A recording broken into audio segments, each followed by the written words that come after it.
This team of archaeologists opened the tomb of Jesus for the first time in centuries.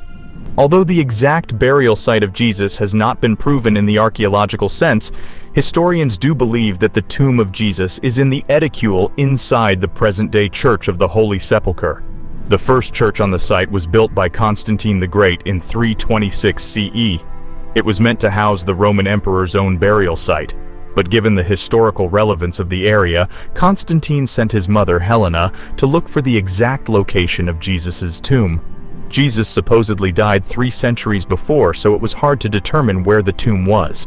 However, Helena had the help of Eusebius, a bishop in the area, who led her to a Roman temple.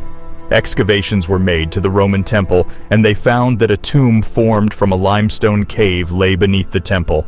The top of the cave had been sheared off so that the interior of the tomb could be seen. Then, Constantine constructed the edicule around it. The church went through numerous changes and reconstructions thanks to the Crusaders and other wars that took place in Jerusalem.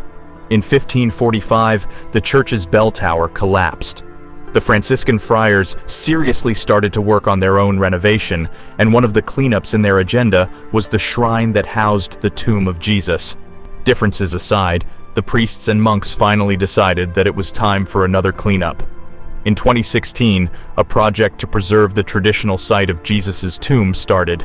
The team was composed of scientists from the National Technical University of Athens. The restoration project included an archaeological excavation of the tomb of Jesus, something that archaeologists from all over the world have been waiting for. Everyone was eager for the revelation of what was really inside Jesus' tomb. By this time, the field of biblical archaeology has been growing. This side of archaeology aims to reveal or disprove any historical truth about the places and events that were discussed in the Bible. Various expeditions have been made under biblical archaeology, such as King Herod's palace, Noah's Ark, and many more. With the help of modern technology, the 2016 excavation team aims to prove or disprove if the edicule in the Church of the Holy Sepulchre is really the final resting place of Jesus. Any discovery made in this excavation will surely be making a huge impact on what we know of Christianity. Because the Church of Holy Sepulchre has gone through centuries of natural disasters and wars, a lot of scientists and historians were suspicious that the edicule was Jesus' tomb. It could be recalled that just a few decades after the death of Jesus, Jerusalem has been razed to the ground in 70 CE during the First Jewish-Roman War. Also, it has been pointed out that there were only 2 crucifixions that the Romans had carried out during the time of Jesus, if you rely on physical evidence. Some historians believed that the edicule has long been destroyed, given the number of times the Church of the Holy Sepulchre has been attacked and damaged. It would have been impossible for the edicule to be spared from these events. Additional excavations had taken place in the Church of the Holy Sepulchre that revealed there were several rock tombs in it. An ancient limestone quarry was also found, which was believed to be from Constantine's church, and the findings supported the description of Jesus' tomb in the Bible. However, there was something inconsistent between what is said in the Bible and the current location of the edicule. In the Bible, it is stated that Jesus was buried outside of the city walls. The thing is, the current church and tomb sit inside the walls of the old city of Jerusalem. This encouraged more doubters about the location of the edicule. The restoration plan, when the monks of the Church of the Holy Sepulchre made the decision to allow the team from Athens to restore the church, they had a few conditions. The most important of which is that the existing structure should not be altered. The 2016 excavation team planned to deal with the water damage and mold first.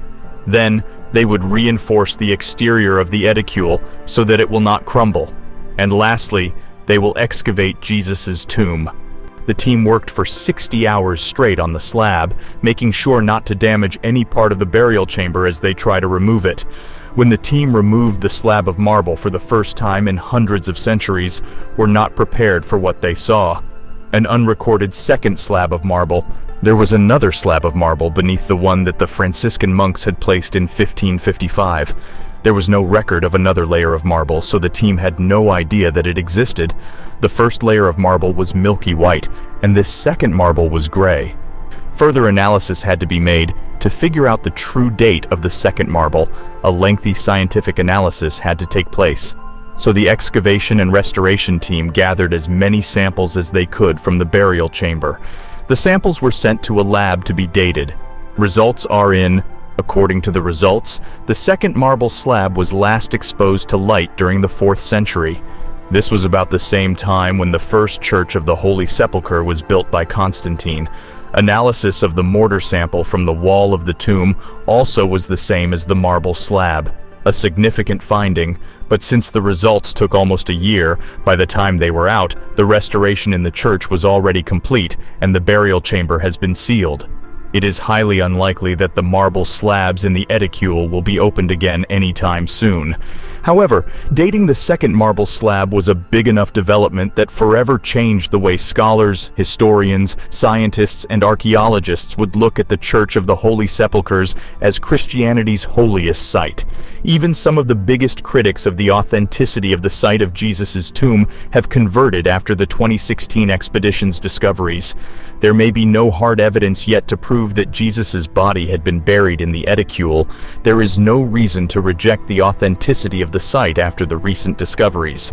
Although the Protestants and some archaeologists believe that the site of Jesus' tomb is at a place called the Garden Tomb, outside of the old city of Jerusalem, it could be noted that no other sites can lay a heavy claim on Jesus' tomb as this one.